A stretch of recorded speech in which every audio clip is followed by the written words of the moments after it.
Muy buena tarde. En nombre del Museo de la Mujer y de su fundadora, la doctora Patricia Galeana, les damos la más cordial bienvenida a este centro de difusión de una nueva cultura de igualdad sustantiva entre todas las personas, independientemente de su sexo o cualquier otra condición. Cuando las condiciones sanitarias nos lo permitan, les invitamos a visitarnos en República de Bolivia número 17 en la Colonia Centro, pero también pueden seguirnos y contactarnos a través de nuestras redes sociales en Facebook, Museo de la Mujer, en Twitter, @Museo de la Mujer, en Instagram, @Museo de la Mujer, Ciudad de México, y de nuestra página http://museodelamujer.org.mx. Sin más preámbulo, presentamos la actividad del día de hoy. La siguiente actividad estará denominada con este tercer sábado: primeros auxilios ante el Ministerio Público, reflexiones en torno al feminicidio en México, en conmemoración del natalicio de Marisela Escobedo, 1958-2010. Estará a cargo de la licenciada Graciela Amores Moya, quien es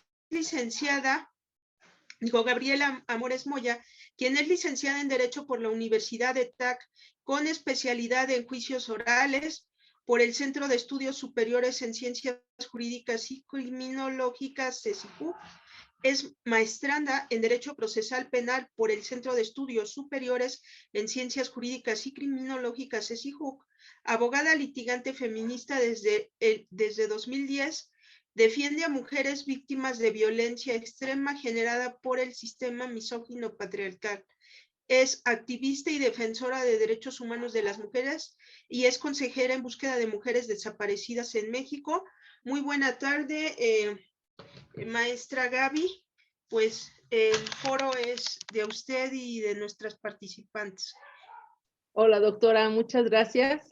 Muchas gracias a las compañeras del Museo de la Mujer. Por supuesto, agradezco a la doctora Patricia Galeana, que me permite, que nos ha permitido estar en este espacio. Esto para poder nosotras hablar sobre estas violencias y sobre estas acciones y sobre todo lo que estamos viviendo en México las mujeres. Y a nivel mundial, con los acontecimientos también que se van presentando. Pues bueno, compañeras, en este entorno de saber que tenemos que hablar sobre un tema que duele, sobre un tema que se estableció, ¿no? Y que ha aumentado, ¿no? En los transcursos de los años, que es el feminicidio, que bien lo plantea el artículo 21 el 21 de la Ley General de Acceso para las Mujeres a una Vida Libre de Violencia, que es una violencia extrema, ¿no? Que es la culminación de todas las violencias. Pues es un entorno en donde estamos viviendo, ¿no? Y que duele muchísimo. En la semana yo hice una asesoría y le dije, bueno, estás llevando 4 de 6, ¿no? ¿Cuántas violencias necesitas para presentar tu denuncia? Y cuando la víctima se da cuenta que está viviendo una violencia extrema o está a punto de llegar a una violencia extrema, aún más, ¿no? Sentimos el temor, el riesgo, ¿no? La impotencia de poder actuar. Lo he platicado muchísimo, ¿no? Y en estas palabras que también Marisela Escobedo menciona, ¿no? De este sistema y que varias personas especialistas en el proceso penal hemos compartido respecto a que este sistema, al momento de cambiar, ¿no? a un nuevo procedimiento, dejó en estado de indefensión a las víctimas. En un encuadro en donde el beneficio era para una sola parte, aun cuando el artículo 11 del principio de igualdad o el principio de contradicción que está en el Código Nacional de Procedimientos Penales nos dice, ¿no? Que era para que las dos partes tuvieran la justicia pronta o el debido proceso. Y en este entorno yo me pongo en la reflexión y decir que aun cuando nosotros tengamos las legislaciones propias, aun cuando nosotros tengamos el protocolo de actuación de feminicidio que ya emitió la Suprema Corte de Justicia, hemos estado en estado de indefensión totalmente. ¿Por qué? Porque no se han atrevido, ¿no? Y yo digo esa palabra, atreverse, ¿no? Porque muy pocos somos asesores jurídicos, muy pocas nos ajustamos a las legislaciones que solamente nos defienden a las mujeres. No nos hemos atrevido, como dice ahorita el movimiento feminista, no se han atrevido a romper ese pacto, ¿no? Y entonces, al romper ese pacto te das cuenta la invisibilidad que existe en muchas áreas de justicia para las mujeres. Voy a empezar a compartir mi pantalla. Y pues bueno, en este entorno donde vivimos, ¿no? De violencia las mujeres, pues también tenemos que visualizar que las malas actuaciones o la ineficiencia que ha tenido el Estado en una precisión del sistema, ¿no? Nos lleva también a este contexto de decir que México ha faltado recursos, y ha faltado recursos no económicos, no, sí, claro, por supuesto, económicos para las pruebas, pero también un recurso intelectual y un recurso de empatía, ¿no? Entonces, por tal motivo, pues por supuesto que llega, ¿no? A reflejar lo que estamos viviendo. En el 2016 baja inmensamente o muy drásticamente la sobrepoblación penitenciaria a nivel nacional, ¿no? De 254,000 internos baja hasta 210,000. Actualmente yo quiero saber en qué números estamos y cómo hemos demostrado que no es el sistema el que tiene que ver cambiado, ¿no? También es la mentalidad de la gente y la sociedad. Y esto lo hemos vivido muy precisa las mujeres. Nos ha tocado, ¿no? Nos ha tocado exactamente vivir, ¿no? En un entorno en donde aun cuando los homicidios del sexo masculino están a la alza, no lo vamos a negar, el feminicidio, que es por la muerte extrema de una mujer, por el simple hecho de ser mujer, va a la alza. Y entonces ahí es cuando nosotros consideramos que en ningún lado, en ninguna cuestión, estas investigaciones que se pretendían desde 1993 para el cambio del sistema de justicia en México y que se hace una carpeta de evidencias donde se violaban todos los derechos del imputado y donde habían personas privadas de su libertad inocentes, que no lo voy a cuestionar, pero estaba ahí la evidencia. En ese entorno se pretendió hacer un sistema garantista, decían, ¿no? Un sistema en donde se le pretendía, ¿no? A la persona que acusaba, que en teoría dicen el Ministerio Público es el obligado a presentar pruebas, como dice el artículo 20 constitucional, apartado A, fracción quinta, donde dice quien acusa tiene la obligación de probarlo. En este entorno dicen, bueno, ahora le va a tocar al Ministerio Público probar, ¿no? Ya le quitaron varias circunstancias, varias participaciones en el sistema al Ministerio Público, pero le dejaron la más importante, ¿no? La más importante, que era probar la acusación. Y en este entorno, ¿no? de un sujeto que participa, como dice el artículo 105 del Código Nacional de Procedimientos Penales, en este contexto donde le dan la participación y dan toda la precisión a un Ministerio Público, en un estado totalmente de incapacidad jurídica, yo lo pongo así, porque no hubo una totalidad de capacitación para que el Ministerio Público sosteniera esta fracción del artículo 20, pues recayó totalmente la balanza en contra de las víctimas, ¿no? ¿Por qué? ¿Por qué a las víctimas? Porque las víctimas es quien inicia las denuncias, la víctima es quien hace, ¿no? El reclamo de justicia, la víctima es a quien le recae todo el peso de la lesión y en este entorno de la incapacidad jurídica del Ministerio Público, de no reconocer prontamente este sistema, pues recayó muchísimo en las víctimas. Pero eso se pudo haber arreglado si hubiera habido empatía, ¿no? A lo mejor no hubiera habido tanta injusticia como la vivió Marisela, como lo vivieron las mamás del caso al campo algodonero, de todas las mujeres que no estuvieron en el caso algodonero, pero también sufrieron la muerte de sus hijas, en todas las mujeres que han pasado, ¿no? Y mamás, hermanas, familiares que les han asesinado a sus hijas. a sus mujeres, ¿no? En un entorno de no ser objeto ni de tener pertenencia, pero era mi mamá, era mi hermana, era mi amiga, ¿no? En un entorno de sororidad, en un entorno de sabernos juntas, ya no está una compañera, ya no está una de nosotras. Entonces, en ese entorno digo nuestras mujeres, ¿no?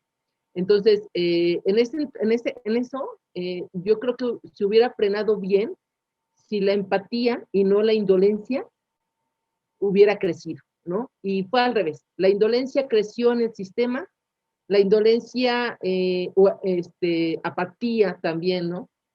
De saberse, de saberse en esta posición las agencias del Ministerio Público y mm, desamparó, ¿no? Pusieron en desamparo a las mujeres, y digo a las mujeres en género totalmente, porque violencia que vivía la mujer, o que ha vivido la mujer, o que está viviendo la mujer y que denuncia, es violencia cuestionada. Es una violencia que se busca alternativas misóginas.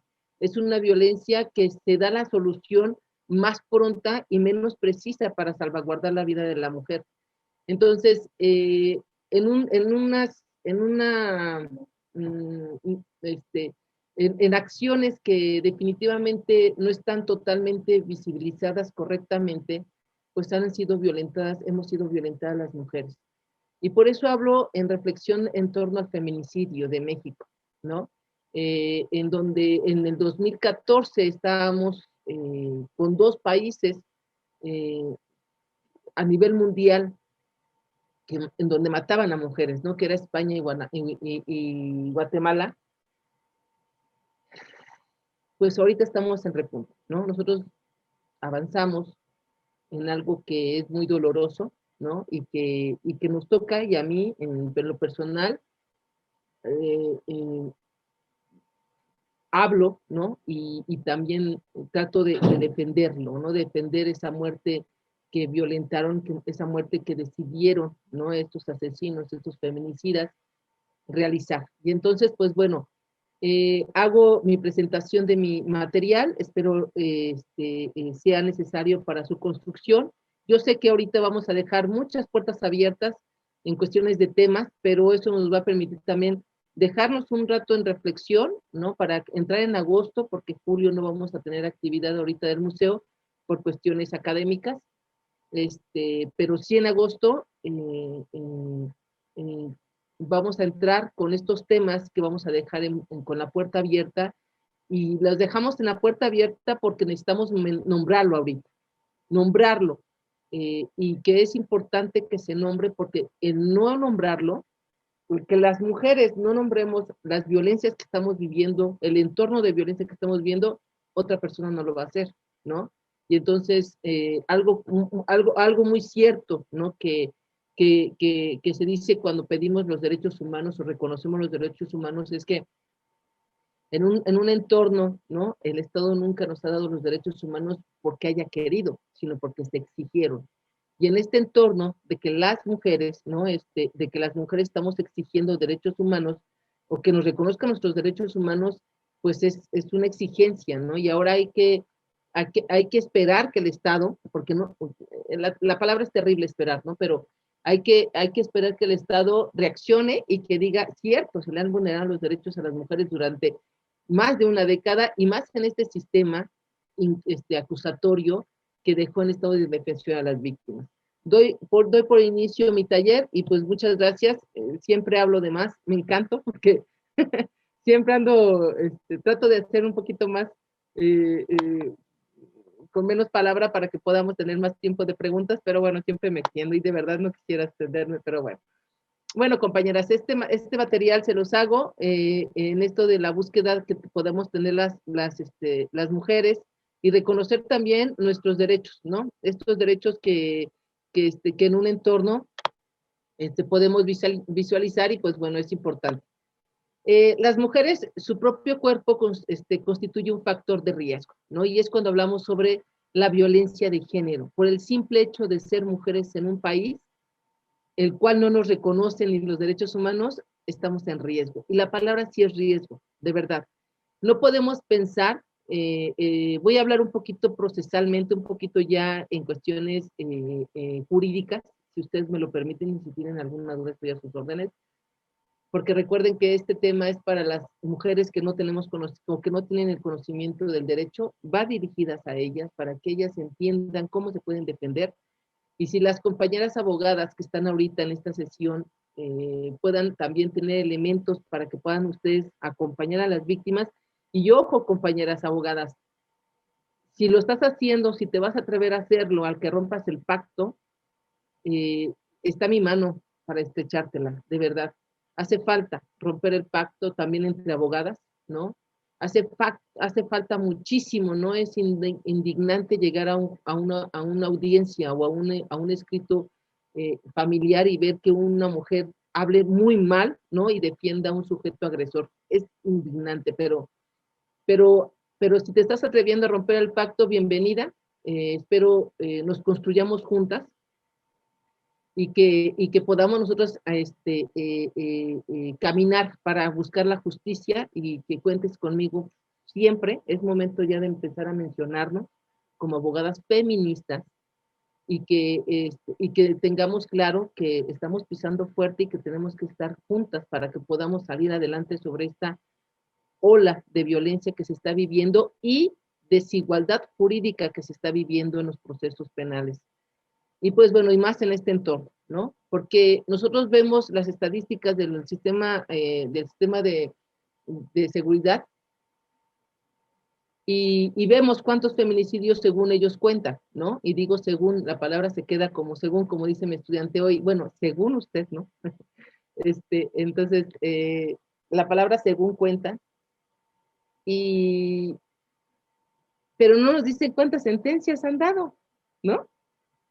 Que el Estado nos diga cuántas sentencias ha otorgado en cuestiones de feminicidios, que el Estado de México nos diga cuántas sentencias ha hecho o ha emitido, que el Estado de Chihuahua nos diga cuántas sentencias de esos conteos de feminicidios terribles, de esos asesinatos de las compañeras que se han realizado, que nos digan cuántas sentencias condenatorias se han dado, porque no es verdad que si hubieron 50 feminicidios hay 50 sentencias. Eso no es verdad, ¿no? Y entonces, que se demuestre, ¿no? Que se demuestre también que a hoy, en el año 21, ¿no? En 2021, siguen habiendo procesalmente violencias hacia este tipo de delitos, ¿no? Y hacia otros delitos más. Y entonces, pues bueno, desgraciadamente en México lo tenemos que hablar. A veces corremos mucho el riesgo también quien habla, pero estoy sostenida y tengo también esta mmm, realidad que es momento de hablarlo. Y si no, pues ¿cuándo? ¿No? Y han habido muchísimas compañeras abogadas del cual admiro tanto, que en su camino también han tenido que hablar, han tenido que mencionar, han tenido que pronunciarse. ¿Por qué? Porque el momento de no pronunciarse es invisible la violencia que se vive. Y aquí el factor riesgo, ¿no? Ya que en él recae todo el dominio que se está viviendo, el, la, el control que está emitiéndose, ¿no? Y el vernos como objetos también es importante, que es una forma también para decidir asesinar a una mujer, ¿no? Y estas acciones se convierten en una amenaza, como lo dice. Una amenaza que tampoco la ha parado mucho sentencias, ¿no? No se han frenado las sentencias tampoco, los delitos con las sentencias tan altas de este delito en particular. Y entonces falta otra cosa. Si el mismo derecho penal no ha sido capaz de poder frenar este delito, entonces hagamos política criminal sobre este delito para que podamos determinar y podamos visualizar la baja de estos delitos. No podemos pensar ni mucho menos ir sumando a las muertes, ¿no? Ahora mañana van a ser 14 y la siguiente van a ser 15 mujeres muertas y no podemos hacer eso. Ya no se puede porque, y yo siempre he dicho, y es algo que considero, cuando las cosas no salen bien, es momento de empezar a buscar otras acciones. Y cuando te das cuenta como Estado que no están saliendo correctamente las cosas, hay que hacerlo. Y voy a hacer este pronunciamiento que que la doctora, al cual admiro, de verdad que sí la admiro, a Sánchez Cordero, que es nuestra secretaria de Gobernación, comentó en enero de este año que dijo, no ha habido en otro momento más leyes protectoras para las mujeres. Jurídicamente hablando, yo puedo decir cierto, jurídicamente hablando. Procesalmente hablando, seguimos igual. Y entonces, ¿en dónde? ¿En qué? En esta brecha, ¿no? De ley y proceso, en esta brecha, ¿en dónde se está fallando? ¿En dónde el Estado está fallando? Y yo ya lo mencioné, ¿no? En esta indolencia total del Estado para reconocer, primero, equivocarse y que se equivocó. Segundo, unas nuevas acciones. Tercero, ¿no? Poder empezar a trabajar desde abajo. Y no hablo desde abajo, en cuestiones jerárquicas, ¿no? Bueno, sí, también hablo, pero empezar a visualizar qué pasa con estas nuevas generaciones, ¿no? ¿Qué pasa con estas nuevas generaciones en donde nosotros tenemos que educar de otra forma? Ya es importante la educación, y bien nos lo decía una recomendación de la Corte Interamericana, es donde tienes que hacer una educación sin misoginia, ¿no? Con una cultura que, y que rompa el pacto también la educación en cuestiones patriarcales, ¿no? Entonces, pues bueno, en eso tenemos que empezar a visualizar estas líneas y estos ejes para que podamos entender y podemos empezar a hablar sobre que se está respetando el derecho humano de la mujer en México, ¿no? Mientras no creo que estos elementos que tiene el artículo primero constitucional esté visualizándose, que es prevenir, promover, garantizar y respetar los derechos humanos. Y creo que en este entorno no lo está haciendo, no está siendo garantista, no está siendo respetuoso, no está promoviéndolos, ¿no? Y aquí en este momento es decirle al Estado también ya, ¿no? No nada más en cuestiones individuales, rompa el pacto, ¿no? Estamos aquí sobreviviendo y la palabra no es sobrevivir. Pero bueno, en este afán de buscar estas igualdades, ¿no? Como dice también procesalmente el artículo 13 el artículo 11 del Código Nacional de Procedimientos Penales, y también nos lo marca, ¿no? El artículo primero de la Declaración Universal, en donde dice debe de haber igualdad y libertad. Pues bueno, en este entorno yo hago una petición, ¿no? Muy formal en esta sala, en donde podemos alcanzar este grito de justicia a esos estándares, a decir que no es verdad, y de verdad espero que algún día la escuche Sánchez Cordero esto, y si no, pues que alguien se lo diga, es verdad que tienes muchas leyes, pero la aplicación no es correcta, no la están dando, de verdad, no sé si un día se quiera poner una gorrita y un pants y baje a una agencia del Ministerio Público, al búnker de aquí de la Ciudad de México, ¿no? O al de Oaxaca, que dicen que si no mataron a la mujer, entonces no es violencia de género. Que nada más se abre el área de violencia de género cuando están muertas, ¿no? Así decía ahí en Oaxaca, ¿no? Que vayan ahí a esos espacios donde definitivamente no tienen el conocimiento de nada, ¿no? Ahí en las agencias del Ministerio Público. Pero bueno, en el 2009, solamente para hacer la reflexión del feminicidio, la Corte Interamericana de los Derechos Humanos, ¿no? En su sentencia del campo algodonero contra México, definió los feminicidios como los homicidios de mujeres por razones de género. Consideró que estos se dan como resultado de una situación estructural y de un fenómeno social y cultural enraizado en las costumbres y mentalidades y en las situaciones de violencia. Están fundadas en una cultura de violencia y discriminación basada por género, ¿sale? Y esto es bien importante que nosotros tengamos como en este entorno de decir, aún todavía en el 2021, y fíjense, 2009, ¿no? Aún así en el entorno de 2021, generamos totalmente estas acciones o estas conductas que se están viviendo. Y no lo estoy llevando en el ámbito educativo, ¿no? Aunque sí sabemos que en las ingenierías, ¿no? Estando una mujer siendo ingeniera estudiando, hay docentes que todavía dicen que es un espacio para varones, ¿no? o que las mujeres deben de traer sí o sí faldas para la exposición, ¿sale? Y eso ahí va para algunos docentes y sé que algunos estudiantes me están escuchando. O que los varones forzosamente deben de traer corbata, pero no las mujeres, ¿no? Entonces, eso es un estándar así totalmente misógino, y que enmarca también esta violencia hacia las mujeres, ¿no? Y que bueno, vamos a darle seguimiento. Y pues bueno, en este entorno de cómo y por qué están matando a las mujeres, con respecto a las circunstancias que provocan el aumento del feminicidio en México está, y esto lo puse en grande, son los celos. Y cuando hablo de los celos, ¿no? Que lo marca el artículo 6, fracción segunda de la Ley General de Acceso para las Mujeres a una Vida Libre de Violencia, en donde dice la celotipia, no es una violencia psicoemocional. Y fíjense, jóvenes, fíjense, compañeras, fíjense, señoras, fíjense, compañeras todas. En este entorno, cuando yo voy a la agencia del Ministerio Público, al menos para denunciar las violencias y que dicen, es violencia familiar, ahorita lo vamos a arreglar, no se preocupe, ¿no?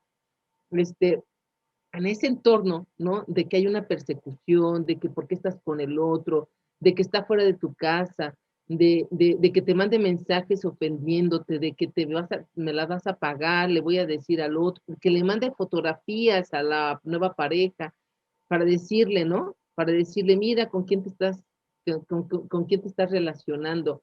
Todo este entorno, ¿no? Que de verdad se pudo haber parado, frenado en ese momento y que pone en riesgo, pone en desamparo a las víctimas, hablando de las mujeres, se pudo haber frenado. Y de verdad, los celos son muy, muy, muy precisos para el feminicidio. Es una línea, ¿no? Y lo que voy marcando es de la línea, los puntitos, los puntitos, los puntitos, los puntitos.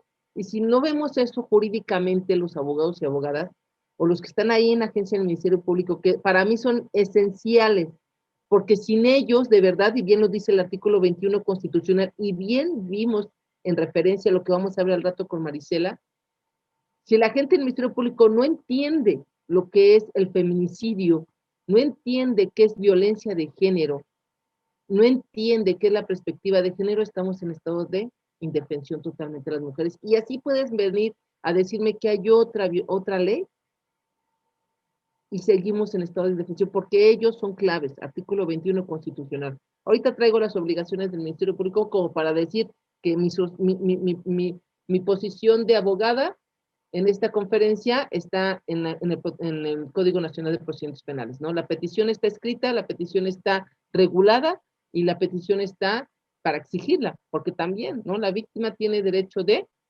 exigir justicia. Ahorita lo vamos a ver. Entonces nos dice, los celos como principal causa, ya que algunos hombres sentenciados confesaron que fueron los celos los que llevaron a cometer el asesinato de sus mujeres, o de sus parejas, perdón, ¿no? El posesionarse, es mío, el objeto, ¿sale? Y entonces, pues bueno, esto también, pues llegó a esta violencia. Pero ¿cómo paramos los celos, no? Me dicen varias personas, ¿cómo frenamos la primera instancia a lo mejor?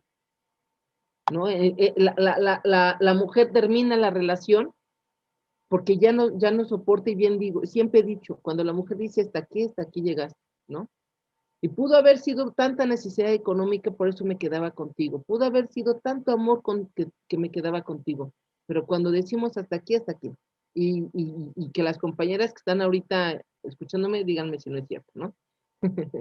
Y entonces, bueno, y en ese entorno, ¿no? ¿Cómo frenamos los celos, ¿no? ¿Cómo la Fiscalía de Violencia Familiar puede regular esto?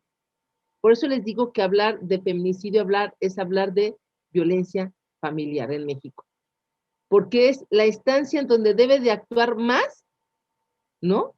Este es tanto, sí, de violencia, esta violencia familiar, esta fiscalía es la que más peso debe de tener en el entorno del feminicidio. Y si esta fiscalía no entiende en los peritajes psicológicos, que voy directo hacia las psicólogas, ¿no? Este comentario. Si no entienden el estado de indefensión que significa que tu pareja te cele, entonces no vamos a encontrar una salida para este entorno, para esta para esta justificación que hacen los feminicidas, que ya hicieron los feminicidas sentenciados, para terminar, y qué es, no nada más los sentenciados, sino la mayoría también de los feminicidios en México. No es el único factor, porque aquí ya puse estos más, pero sí es importante que hablemos sobre estas pretensiones de posicionamiento que tiene el sujeto hacia la víctima. Sujeto pasivo, sujeto activo hacia el pasivo, perdón. Entonces, bueno, la segunda es la causa, ¿no? Es la decisión de separarse. ¿Y a quién viene el entorno, no? Ayer que estaba dando los talleres en el Centro Cultural Futurama, también allá estábamos haciendo los talleres, hablábamos sobre esto de poder separar, ¿no? ¿Cómo no se reconoce el derecho humano de la mujer en decidir? ¿Cómo no se reconoce el derecho humano cuando no se garantiza la protección? Y tenemos legislación de la Ciudad de México, y tenemos legislación nacional, y tenemos constitución, y tenemos convenciones donde nos dicen que tenemos que estar protegidas, y no hay. ¿Y qué le pasó a Marisela también? Y voy enlazando también a Marisela en esto. ¿Qué protección le dieron ese diciembre? ¿Qué protección le dieron ese diciembre? Que la asesinaron por la espalda, enfrente de un lugar donde varios candidatos y varios gobernadores le dijeron a la sociedad: te voy a cuidar, voy a garantizar, voy a procurar, voy a respetar, ¿no? Y entonces ahí nos dimos cuenta qué le pasó a Marisela. Es terrible lo que le pasó, ¿no? Traicionero totalmente. Pero bueno, vamos trabajando un poquito la ley, después llegamos con Marisela. Porque ahorita nos toca hablar de Marisela Escobedo, el cual sé que ahorita está con nosotras. Ya le prendimos su veladora a Marisela y a todas las mujeres que han sido asesinadas. Y que bueno, ellas yo sé que están ahorita aquí con nosotras porque nosotros somos su grito de justicia. Yo a veces pienso, ¿no? El feminicidio, que también traigo la tipificación nacional, el feminicidio tiene alcances, a lo mejor no vamos a mencionar ahorita la vitalicia, vamos a marcar la penalidad de 70 años, ¿no?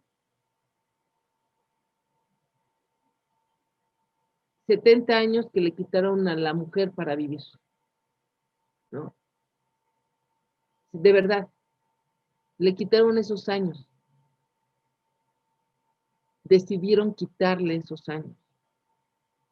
Y el artículo 22 constitucional, en su primer párrafo, en la última línea, dice: la sentencia debe de ser, o la pena debe ser de acorde a el bien jurídico afectado.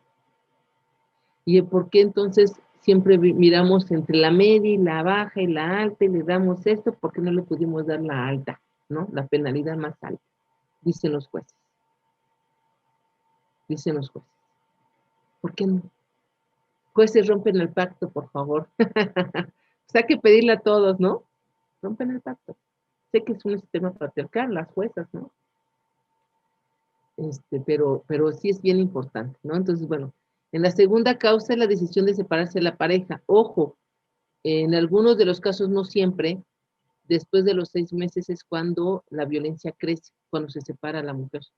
No siempre son 6 meses. Ojo, hay que estar muy atentas. Cuando estás viviendo y te separaste por la violencia, hay que tener mucho precaución. No porque te separaste ya se acabó, para ellos no, porque pues, que consideran que tú eres su posición, entonces, pues imagínense, ¿no? Lo que no es aceptado por su agresor, no acepta la separación. En este punto también entra el rechazo, la negación de una relación, también es motivo de ataque, una nueva relación, ¿sale? Hay un caso que hablé de él exactamente hace 2 años, creo en el 2018, ya 3, ya ni me acuerdo. Cuando hicimos el arte denuncia con la cantautora Rosalba Cruz, y la poeta mexicana feminista, ¿no? Lesbofeminista Karina Patricia Vergara Sánchez, que hice ahí un programa, un proyecto ahí en el Museo de la Mujer. Hablábamos de el caso de Navila, ¿no? En Chile, donde le quitan sus ojos terriblemente, ¿no?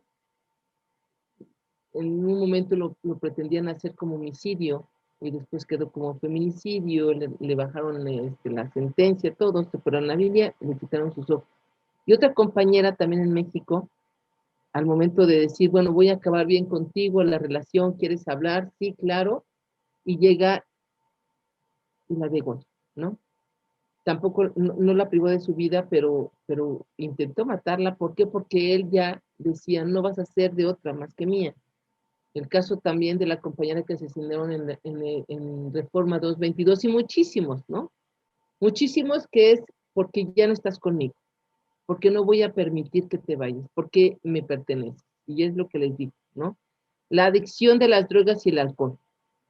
Y en este entorno de verdad, hablando de esta protesta en un entorno de la comunicación que se vive en México, es en esta parte totalmente, imagínense, ¿no? Los dos anteriores condiciones más esta, el sujeto es inmensamente feminicida, en un momento alto de conducta.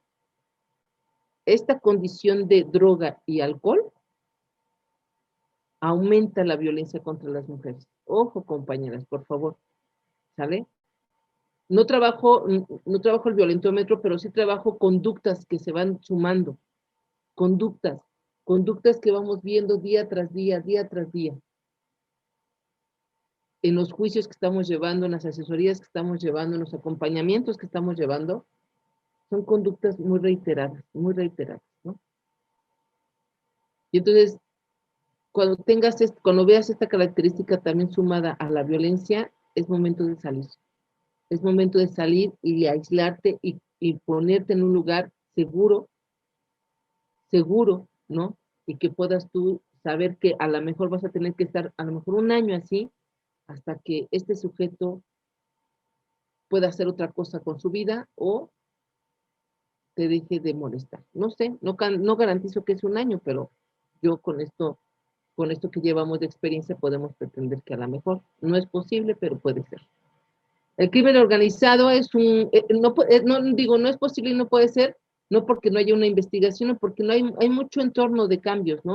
Cambios de humor, cambios que tienen estos sujetos que no puedo decir, es que el 80% de las mujeres que vivieron esto pasó esto. No hay una línea, ¿no? Un modus operandi de decir los 6 meses, los 5 meses, el año, no podemos decir. Pero en este entorno, pues hemos escuchado o hemos vivido, hemos acompañado los feminicidios respecto a los 6 meses, ¿no? Entonces, bueno, el crimen organizado es otro factor que ocasiona una gran cantidad de feminicidios. Esto se da en lugares donde proliferan grupos criminales y de narcotráfico. ¿Y en qué lugar de México están estas bandas criminales? ¿En qué lugar? Pues en todo el país, ¿no? En todo el país. Entonces imagínense ustedes que dentro de este entorno, ¿no? De saber que también está utilizada el cuerpo de la mujer para asesinarla en cualquier lugar y por cualquier motivo, ¿no? Y entonces, pues imagínense en qué estado estamos, ¿no? Y aquí voy a empezar a enmarcar el marco jurídico y inicio, por supuesto, ¿no? Con esta Declaración Universal. Que establece como idea común por el que todos los pueblos y naciones deben esforzarse a fin de que tanto los individuos como las instituciones, inspirándose constantemente en ella, promuevan, mediante la enseñanza y la educación, el respeto a los derechos y libertades y aseguren por medidas progresivas de carácter nacional e internacional su reconocimiento y aplicación universal y efectiva, tanto entre los pueblos de los estados miembros como entre los territorios colocados bajo las jurisdicciones. en este entorno de derechos y libertades, en donde México firma también la declaración, donde México tiene la obligación de asentar y de visualizar los derechos humanos, como lo marca el artículo primero constitucional, ¿no? Que los promueva, que los garantice, que los respete, ¿sale? Que los procure, que los proteja, perdón, que los proteja, nos faltó proteger. Cuatro estructuras, 4 pilares. Después hablamos de los principios, después hablamos de las obligaciones, ¿no? Pero 4 pilares que tiene nuestra Constitución, y marco la Constitución porque viene de la mano con la Declaración Universal y porque el artículo 133 constitucional me dice que es mi carta magna, es mi máxima con los tratados internacionales, mi máxima legislación. Y entonces cuando yo llego a la agencia del Ministerio Público, le digo al Ministerio Público, vengo a denunciar la desaparición de mi hija, porque en este entorno también, primero las desaparecen, después las encontramos, ¿no? En lamentable momento de saber que asesinaron a su hija o a nuestra compañera. En este momento lamentable, hubo un acto de discriminación, como dice el artículo primero constitucional. Si yo llego a la agencia del Ministerio Público, le digo, agente del Ministerio Público, vengo a denunciar, ¿no? Que mi hija o que alguien de mi familia, no ha llegado, ¿cómo creen? ¿Cómo que no ha llegado? No, pero aquí no lo puede hacer. Se tiene que ir a otra instancia, ¿no?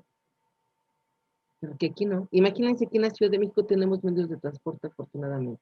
Imagínense en otro lugar, rural, donde no tienen condiciones, a lo mejor no hay mucha economía, donde el camión dejó de pasar a tal hora, porque hay retenes en las carreteras. ¿Qué haces? ¿No? Cuando te dicen aquí no, ¿no? Ahí en Tecama llegó una mujer que no encontraba a su hija porque su progenitor se la había sustraído. Y la mandaron a otro lugar. Le digo, ¿por qué no la atendiste aquí? No, Lick, es que no trae el oficio correcto. ¿Cómo lo que no la traes? Y salí corriendo al estacionamiento por ella. No, dale los primeros, porque es una menor que no está parecida. Tú no sabes si está el progenitor o otra persona se la llevó. Tienes la obligación de hacerlo. Artículo primero constitucional. Claro que se enojó conmigo y ya no quieren atenderme sobre el caso que estoy llevando, ¿no? De otro feminicidio, por cierto, pero claro que no. La garantía de la burocracia y estos estándares que se están dando en las agencias del Ministerio Público son erróneas. Y de verdad, compañeras, de verdad, preguntarles a las mamás que van a presentar sus denuncias, ¿qué sintieron cuando les dijeron váyanse 72 horas y luego regresan? ¿Qué vivieron en esas 72, en esas 2, en esa hora que las mandaron y las trasladaron a otro lugar? ¿Qué se vivía? ¿No? Y que decían, no, es que tiene que traer un acta de nacimiento porque no la puedo subir sin el acta de nacimiento, señora. ¿En dónde nos promueven el proceso? ¿En qué canal nacional dicen, a ver, para presentar una denuncia tienes que llevar esto, por si, saberlo? En una parada del metro decir, a ver, este artículo te dice que debes de traer estos documentos para tu denuncia. ¿En dónde? ¿En dónde? ¿En dónde nos dicen cómo actuar? Y cuando pedimos, decía alguien, a Saola, ¿no? En una conferencia que habló de Marisela, muy bello, por cierto, sus palabras de Saola, de la doctora de investigación de la UNAM, decía, Marisela hizo todo, la investigación, lo buscó, solicitó la detención, estuvo a un lado de la detención, y cuando les dijo, bueno, ya está aquí, ahora les toca a ustedes, lo hicieron mal. Lo hicieron mal. ¿Qué? A eso se le llama tortura. A eso se le llama tortura. Porque la tortura también es por actos de discriminación, daños emocionales. Y dice, eso lo dice la Convención de la Tortura y Malos Tratos, su artículo primero. ¿Sale? Por actos de discriminación. Y entonces, pues bueno, aquí estamos. Esto genera una cascada de pronunciamientos del ámbito internacional, como lo hemos visto, por supuesto que después de la Declaración Universal, estas legislaciones, si bien lo tenemos que recordar en 1860, los movimientos feministas, el cual agradezco inmensamente todo el grito de justicia que han hecho las compañeras feministas, ¿no? Como lo hayan querido hacer, no me importa. Al contrario, ¿no? Yo se los digo y les digo, gracias a esta pinta tenemos esto, gracias a esta acción tenemos esto, de verdad.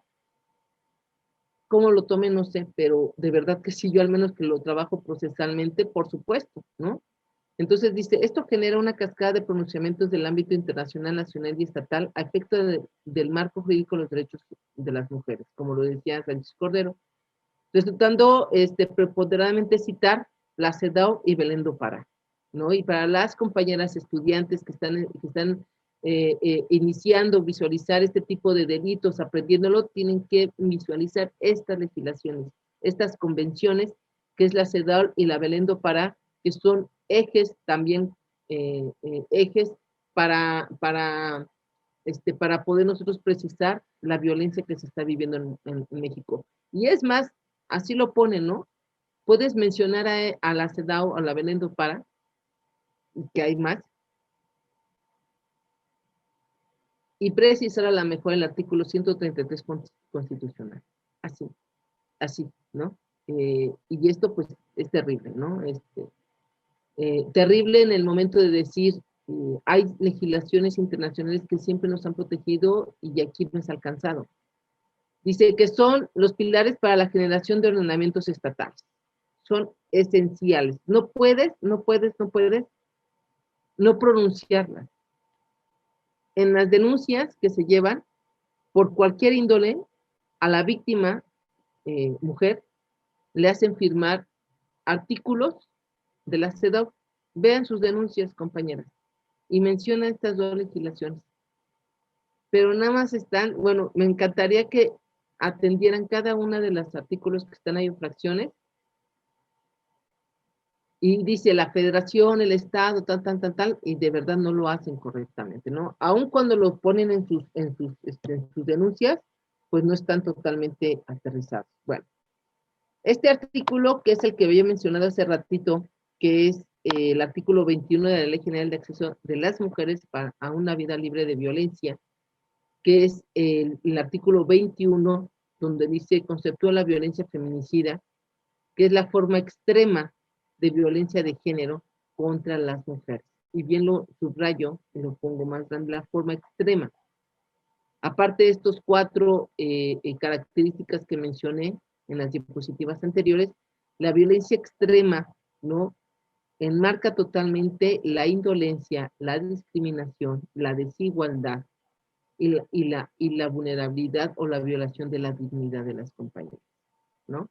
Entonces, producto de la violación de sus derechos humanos en el ámbito público y privado, conformado por un conjunto de conductas misóginas que pueden conllevar impunidad social y del Estado, y puede culminar en homicidio y otras formas de muertes violentas de las mujeres. Fíjense, ¿no? Involucrando también estas conductas misóginas al Estado. Va. Bueno, puse esta diapositiva, es del 2012-13, pero fíjense algo muy importante, compañeras.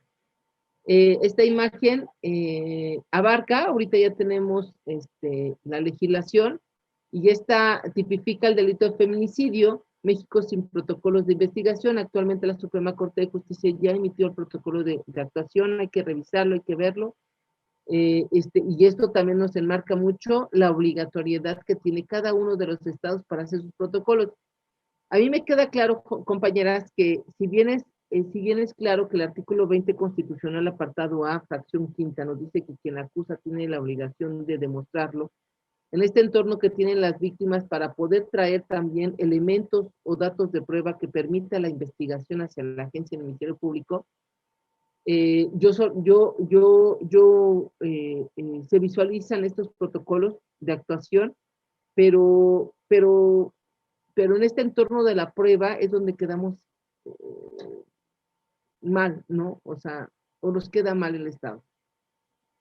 Y si bien hablo también de los ministerios públicos, también he de mencionar a estas áreas de criminalística, estas áreas de medicina, que están haciendo para este delito algo mal, ¿no? Algo eh, indebido, y que sus propias periciales están totalmente negligentes, igual las de periciales de psicología, como lo había mencionado. Entonces, pues sí, me queda claro que pueden existir protocolos así, protocolos ABCDFG, y el criminalista que llega a levantar los indicios, hacer el informe, lo hace correctamente. El médico legista que hace la necropsia o hace hace el registro de los daños del cuerpo, lo hacen totalmente negligente. Y yo no lo voy a cansar de decir, y espero que ustedes lo puedan replicar también.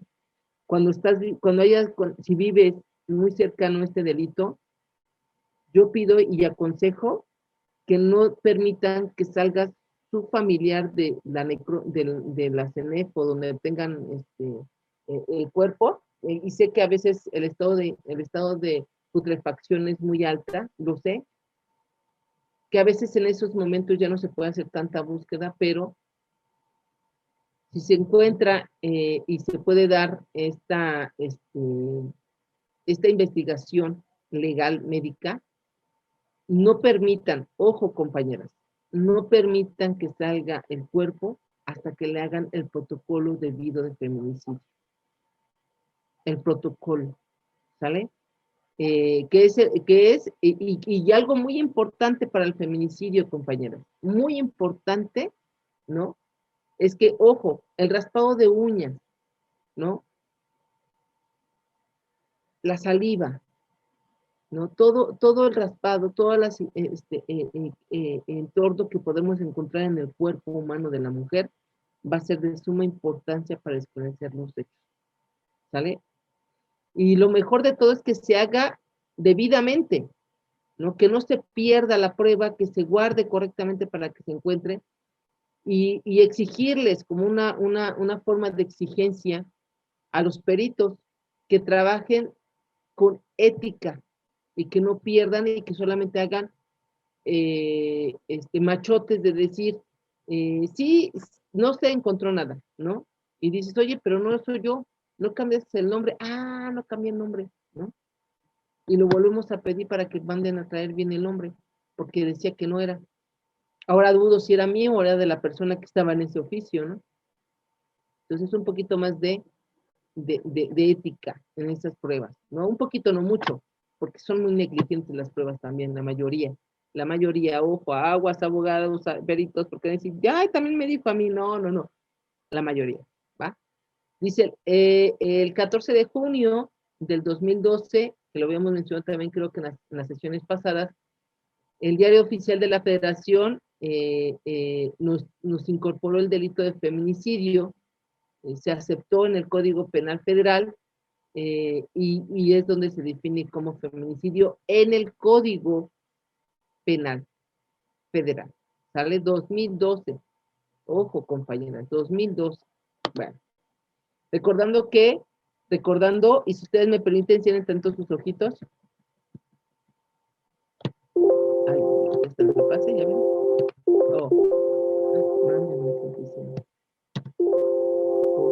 Aquí, el campo algodonero, ¿sale? El campo algodonero decía, los derechos del campo algodonero, definió los feminicidios como los homicidios, ¿sale? Y las violencias de género y la discriminación. 2009. Y en el 2012 se tipifica en el Código Penal Federal, ¿sale? Entonces, para que podamos tenerlo, listo, perdón. ¿Y qué nos tipifica? Obviamente, ¿no? Tenía que mencionarlo, y digo obviamente porque si estamos hablando del feminicidio hay que mencionar las características para que podamos tener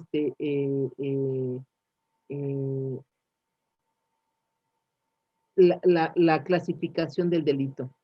Fracción primera es la víctima presente signos de violencia sexual o de cualquier otro tipo.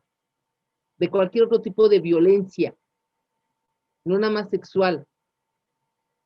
¿Sale? A la segunda dice, a la víctima se le haya infligido lesiones o mutilaciones infamantes o degradantes, previas o posteriores a la privación de la vida o actos de necrofilia. ¿Ok? Lesiones, mutilaciones infamantes. Y cuando yo hablo sobre lesiones, fíjense, por eso les digo que la violencia familiar debe estar en la misma línea. Cuando dices, es que son lesiones, ¿no? Pues es violencia física, métela en violencia física, métela. ¿Qué lesión? No, pues es que ya me golpeó, me rompió la cara, me sacó sangre de la nariz, mi ojo se me inflamó, ¿no? Creo que se había roto una costilla porque no podía caminar. Pues fui ahí a la clínica que está ahí de estos consultorios económicos y pues me dieron para el dolor porque me dolía mucho el cuerpo. Sí, es violencia física, métela como violencia física, ¿no? Pero la mujer desde ese momento tiene dolor de cabeza, tiene problemas para respirar, tiene problemas en el estómago, le duele mucho, no puede cargar, la respiración se le va, ¿no? Y dicen, ¿por qué será? Pues porque no se hizo un examen exhaustivo para ver qué pasó con esas lesiones. Al momento de salir sangre de la nariz, obviamente te la rompieron. Y si es roto, ¿no? Dice las lesiones graves, pues es una lesión grave, pero no lo puedes tipificar como violencia física. Lo tienes que tipificar cuando es una violencia por el simple hecho de ser mujer, como tentativa de feminicidio. No la tienes que clasificar como violencia física, no la tienes que clasificar, porque el daño es permanente, porque el daño que le ocasionó al hueso ya es permanente, es tipificarlo como feminicidio, dice aquí, ¿no? Haya infligido lesiones o mutilaciones no dice lesiones con las mutilaciones que le realizaron, no, lesiones o mutilaciones. No te mataron, ¿no? Como a la compañera que degollaron, como a esta Navidi. No la mataron, pero hubieron lesiones que cambió el resto de su vida y que no quedó igual, que lo peor de todo. Entonces, sí salió ahí el que alguien apretó ahí. Entonces, bueno, existen antecedentes de datos de cualquier tipo de violencia en el ámbito familiar, laboral o escolar del sujeto activo en contra de la víctima. ¿Sale? Y esta fracción tercera con la fracción segunda, la podemos justificar como tentativa, compañeras. ¿Sale? Esta fracción es 2. Haya existido entre el activo y la víctima una relación sentimental, efectiva o de confianza. Haya existido. Por supuesto que aquí ya estamos diciendo que le quitaron la vida a una compañera, a una mujer, ¿no? Aquí ya estamos dándole esa actitud de ley, ¿no? Que es la vida. Esa violación del bien jurídico, esa afectación del bien jurídico, que es la vida. Pero cuando no, el resultado que estaba marcando, como dice el artículo 18 constitucional, cuando existía el dolo y no realizó, entonces, aquí esto podemos marcarlo muy bien. No es violencia familiar, compañeras, no es violencia familiar. Es momento de empezar a analizar más esa fiscalía y que le den más peso a fiscalía, que le abran 2, 3 cuartos más hasta que se acabe la violencia, hasta que se tipifique, hasta que le digamos al violentador de familia que tiene, ¿no?, que pagar todos los daños que le hizo vivir a la víctima, económicos, patrimoniales, psicológicos. ¿Sale? Entonces, bueno, y no marco la sexual porque viene con el psicológico, la reparación del daño, y la física igual también viene con la reparación del daño, con el daño psicológico y lesiones, ¿no? Entonces, por eso es violencia económica. Existan datos que establezcan que hubo amenazas relacionadas con el hecho delictuoso, acoso, lesiones del sujeto activo contra una víctima, ¿no? Contra la víctima haya sido incomunicada de cualquier tiempo previo a la privación de la vida, y por supuesto el cuerpo de la víctima sea expuesto o exhibido en un lugar público, ¿sale? Y en este lugar público, pues es importante que veamos, ¿no? Que, ojo, ¿no? No es que tengas estos 7 elementos para hacer feminicidio, no. No, no, no, no, no, nada que ver.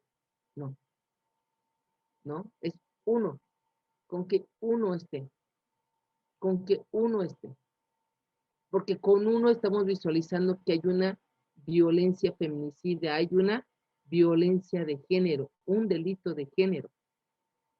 Que me haya acosado, que me estaba acosando, que me acosaba, el que hablábamos de la celotipia, de la separación que no había, que no estaba permitiendo, que no se estaba permitiendo, ¿no? Y entonces en esto, ¿no? En este entorno, pues por supuesto que él estaba intentando hacer algo y la mata. El acoso es muy, muy, muy, muy importante visualizarlo, ¿sale? Si tú estás en estos momentos viviendo celos, si tú estás en estos momentos separarte y ver al sujeto cercano ahí al lado de tu casa, que está ahí, que sea acoso, hay que denunciarlo, compañeras. Hay que denunciarlo. Hay que denunciarlo. Y entiendo que a veces dices, híjole, ¿cómo le hago? Va a estar muchos años. Pero hay que denunciarlo. Hay que decirle que está haciendo mal, que me pone en riesgo. La palabra es riesgo. ¿Sale? Bien, ok. Entonces, si quieres, doctora, podemos hacer un poquito de preguntas y pasamos a las siguientes ratitos para poderle dar tiempo a las compañeras si tienen alguna pregunta. Sí, Gaby, mira, te voy a combinar de chat con Facebook. ¿Sí? Te leo rápidamente los bloques. Dice, licenciada Eva Gloria, es letra muerta, solo buena redacción, pero catalogar como feminicidio aún tiene sus espacios sin llenar. Ixel Córdoba, ¿qué artículo comentó sobre los celos? Ixel Isa Patiño, aquí está en el artículo 6. Ixel Córdoba, muchas gracias. Corina Andrea, ¿será posible que nos comparte el material del taller?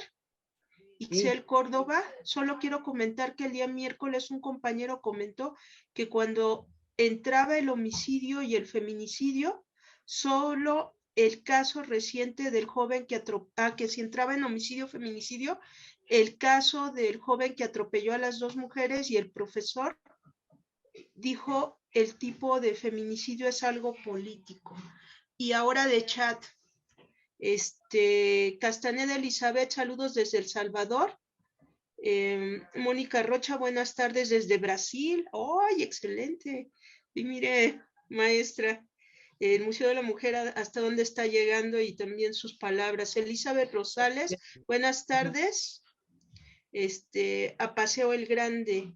Molab Natkar, saludos desde Paraguay. Natalia Vega desde Chile, feminista de Chile. Guadalupe Valdés, saludos, excelente exposición, Gaby Amores. Merixel Calderón Vargas, saludos desde Tijuana, gracias por compartir. Y Daniela Sánchez, en la Fiscalía General de Justicia de la Ciudad de México, todo es violencia familiar y cuando no lesiones simples o no hay delito, o sea, siempre estamos en indefensión. Remembranza García, yo pude salir de una relación abusiva y muchos celos y ahora entiendo que mi madre me decía, te puede matar, yo pensaba que exageraba. Molab Nakar, esa indefensión entre la posesión y la celotipia sea mayor o a la violencia vicaria. Vero Chavira, el asesinato de Marisela fue un mensaje de impunidad desde su lucha, desde pancartas en la calle, pasó a una lucha jurídica. Daniela Sánchez, en el MP no tienen ni idea de Belén do Paraiso. Nos ven como extraterrestres, no lo conocen. Bueno, ni la Ley General de Acceso de las Mujeres. Trabajan como robots solo con el Código Nacional de Procedimientos Penales. Son todos los comentarios y las preguntas. Gracias, compañera, gracias. Pues mira, aquí ahorita, en atención a las compañeras, que al cual agradezco inmensamente que pongan aquí sus comentarios, a mí me queda claro que este pronunciamiento que estamos haciendo, este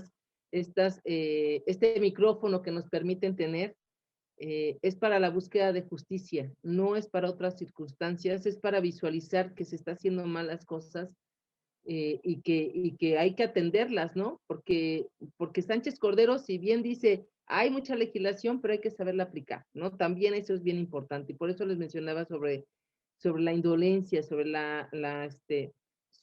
sobre el no querer ver, ¿no? Decía, las compañeras feministas dicen, el no quererse cambiar los lentes, ¿no? Esto también es muy, muy probable. Pero bueno, en cuestiones de los celos, está en el artículo de la Ley General de Acceso para las mujeres, en el artículo 6, fracción segunda, si bien me equivoco, en la violencia psicoemocional. ¿Y por qué les digo esto, compañeras? Fíjense, ahorita con el enlace que voy a hacer con mis siguientes diapositivas, traigo el Código Nacional de Procedimientos Penales. Sí tengo un material un poquito extenso, pero no porque traiga 200 diapositivas, no son 200, son un poquito, pero va a ser muy rápido porque son muchas porque puse las tipificaciones de los estados, ¿no? Y los artículos. Pero, pero sí en este entorno, lo que yo les comento mucho es que no es porque no tengamos, no podamos nosotros enlazarlo. Algo que es muy importante visualizar, que es el artículo 109 del Código Nacional de Procedimientos Penales, en su último párrafo, último. El artículo 109 nos habla sobre los derechos de la víctima, ¿no? El artículo 108 nos dice quiénes son las víctimas, o quién es el ofendido, o quiénes son los ofendidos. Y entonces, en este entorno, ¿no? Que decía, y hago aquí un paréntesis sobre una experiencia que tuve en una sala de juicio orales en esta semana, en esta quincena, el defensor en un delito de tentativa de violación, decía, es que es una supuesta víctima, ¿no? Es oscura su defensa, ¿no? Es oscura, de verdad es muy, a veces yo enseño derecho, yo enseño el proceso, ¿no? Y yo es como le digo, me he enamorado de este sistema porque nos está permitiendo tener este principio de contradicción, pero cuando encuentras a abogados maliciosos, sucios, ¿no? De derecho, dices, híjole, qué lástima porque el derecho debe de ser algo digno, ¿no? Yo pienso esto, yo pienso, ¿no? Y algo que me decía la doctora que comparto a todas ustedes, compañeras, hace 8 días que le dije, ay, qué nervios, ¿no? Y entonces ella me dijo, es que es el tema, Gaby, es todo el peso que tenemos, y sí, cierto, ¿no? No estamos hablando de otro contexto más que de la muerte de alguien, de nosotras mismas, porque a una matan, a todas nos lesionan, de verdad. Y algo que dijo la compañera aquí, que es la muerte de Marisela, fue también un cuestionamiento del movimiento, ¿no? Ese es un reflejo de qué era, como todas el jus ponenti, ¿no? Yo les pongo así, como todo este entorno de decir, te voy a hacer esto, hay que ser crueles para que la sociedad vea y no lo vuelva a hacer, ¿no? Bueno, ahorita hablamos sobre eso. Y entonces, bueno, ahí está el artículo sobre la celotipia. Enlázalo con el artículo 109, último párrafo, y de este Código Nacional de Procedimientos Penales, lo enlazas con tu Código Penal, ¿sale? Lo que te estoy dando de herramientas es a nivel nacional. Lo enlazas con tu Código Penal, donde diga violencia familiar o violencia feminicida, o violencia o feminicidio, y también, ¿no? Lo vas a enlazar con el artículo primero constitucional, último párrafo, sobre la discriminación, ¿sale? Entonces, de aquí, de aquí vas a ir enlazando las legislaciones y obviamente, ¿no? Con la base de Belén do Pará, y eso te va a servir muchísimo. No hay, no hay, fíjense, lo más importante de todo es que poco se conoce de estas leyes en el proceso y es verdad, como decía Daniela, no lo conocen. Me queda claro, me consta a mí como abogada que no lo conocen, me consta, de verdad. Es más, ni la ley de acceso, de verdad que sí me consta. De verdad que sí. El artículo 109, último párrafo, me acuerdo que los dos abogados que fuimos a presentar una denuncia contra una periodista activista, se quedan diciendo, caray, ¿no? Algo nos está diciendo esta abogada de frente. Entonces yo dije, Dios mío, ¿no? Entonces, pues ya saqué, le digo, aquí está, le por si lo necesitas, ¿no? Entonces, pues bueno, eso sí es cierto. Mande, Mari. Sí, una cuestión compartirte, Gaby. Ajá. Hay que, tenemos en el Código Nacional de Procedimientos Penales un artículo muy poderoso para nosotras en cuanto a las víctimas. 275, peritaje especial. Es interdisciplinario, es específico para víctimas y en algún momento se hace una amalgama muy interesante a nivel probatorio científico que se hace en conjunto y previene victimización secundaria. Creo que esto es también muy importante. Comparto la idea contigo en este sistema acusatorio. Ese 275 hay que utilizarlo mucho. A mí me ha sido de mucha utilidad en proceso. Fíjate, ya tenemos otro sumatorio más, ¿no? Otro artículo que nos permite también, y es lo que decimos, ¿no? La doctora María Teresa y su servidora, decíamos, ¿no? Es que necesitamos exactamente que se den temas, que se hablan de estos temas para que las mujeres, las compañeras, sepan cómo moverse. Es bien triste, a veces yo veo a Daniela, veo a varias compañeras, el cual las abrazo y les comenté, ¿no? Las vi ahí en el metro y buscan su justicia, Lidia, Lorena, bueno, Irinea, ¿no? Todas estas señoras hermosas, de verdad que piden justicia. Mañana es audiencia de Lidia, vamos a estar ahí en ese bordo, ¿no? Es búsqueda de justicia para su hija, de verdad, atrocidades totalmente con las periciales en el Estado de México, no de una, sino de un muchos periciales mal hechos, ¿no? Mal hechos, de verdad. Ahí encargo, ¿no? Hay encargo quien esté ahí a la mano de periciales del Estado de México, o quitas o quitas a tu director, o dile a tu director que baje a ver qué está sucediendo con las carpetas de investigación, porque es nulo lo que está pasando ahí. Así, es terrible, se los prometo, terrible lo que está pasando, ¿no? Pero bueno. Entonces, bueno, y ya en este entorno, ¿no? De que estamos hablando sobre las preguntas. Esta tipificación que marqué, compañera, sobre estas fracciones es del Código Penal Federal. ¿Sale? Ahí te voy a dejar también el material por si te interesa. Ahí está, y que bueno, cada una de las legislaciones que están en tu estado tienen que tener esta línea, ¿no? Esta línea no todas son el ABC, no están igual, pero sí sí debe de tener esta misma línea de la perspectiva de género. El Código Penal del Estado de México tiene un poquito de diferencia a este federal, el Código de la Ciudad de México tiene un poquito de diferencia a este federal, pero van de la misma línea en cuestiones del entorno por sí, ¿sale? Y pues bueno, creo que contesté todo. Muchas gracias a las compañeras que están en otro país. Por supuesto que esto es un grito de justicia también para ustedes. Brasil, que está siendo lesionada, también es un país latinoamericano que vive inmensamente las muertes de las mujeres también. Estamos visualizando también esta violencia ya. Y pues bueno, las compañeras de Paraguay y de Argentina, muchas gracias por estar.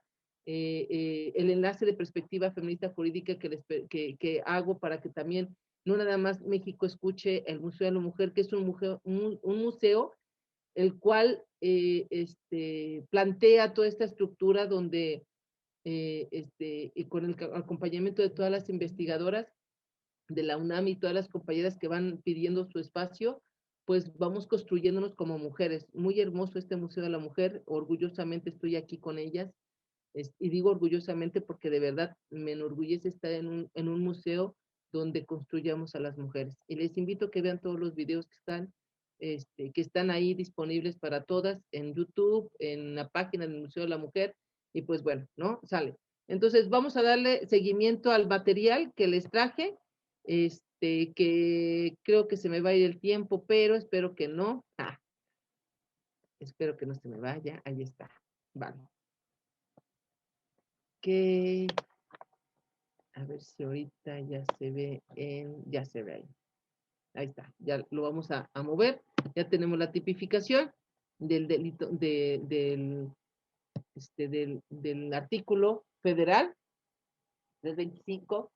Y pues bueno, compañeras, aquí está el encargo, ¿no? Ajá, el encargo que yo tenía con ustedes, en dónde está tipificado el delito de feminicidio, en qué legislación de tu estado está, para que lo puedas tener, ¿no? Y puedas visualizar qué es lo que encuadra, ¿no? Y qué es lo que se está viviendo, ¿sale? Ojo, no en todas las legislaciones está el feminicidio como tal, es la violencia, es homicidio como violencia de género. Y se da una tipificación parecida al federal, pero no lo tipifican en la mayoría de las veces como feminicidio. Y esto es muy importante que se visualice, porque no es en un entorno de castigar con feminicidio, ¿sale? Y entonces aquí están los años en que se va tipificando, recordando que en el 2012 se tipifica con en este entorno del Código Penal Federal, y que esto también viene a dar, ¿no? Este seguimiento de qué es lo que sucede cuando en este país se ve un entorno respecto a cómo se tipificó este feminicidio, que ya lo hablamos la clase pasada, sobre este entorno de violencia contra las mujeres que se vivía en Chihuahua, sobre feministas que se pronunciaron para poder ser tipificado y que se visualizara como muerte de una mujer por el simple hecho de ser mujer, y que esto se pretendió y que afortunadamente este movimiento, ¿no? de las compañeras feministas en ese momento nos permitió esto, ¿no? Esto que se visualiza, y es como les comento, ¿no? Si el Estado hubiera dicho en ese momento el Estado quién era el Estado, ¿no? Terrible, que no nos daba las condiciones mínimas que le correspondía al Estado y que prometió cumplir, ojo, prometió cumplir, ¿no? En su aceptación en su toma de protesta, dijo, ¿no? Yo prometo cumplir los derechos humanos, y no es cierto. Eso es lo que nosotros reclamamos también, ¿no? Hay un alto índice de reclamo de decir, tú lo prometiste, no nada más a un sector, porque el derecho humano no puede ser indivisible, como dice su principio rector. No, no nada más para unos, es para todos, es para todas. No puedes excluirnos, no puedes dejar de pronunciarnos, porque entonces en ese momento se te hace, pues se te está pidiendo cuenta.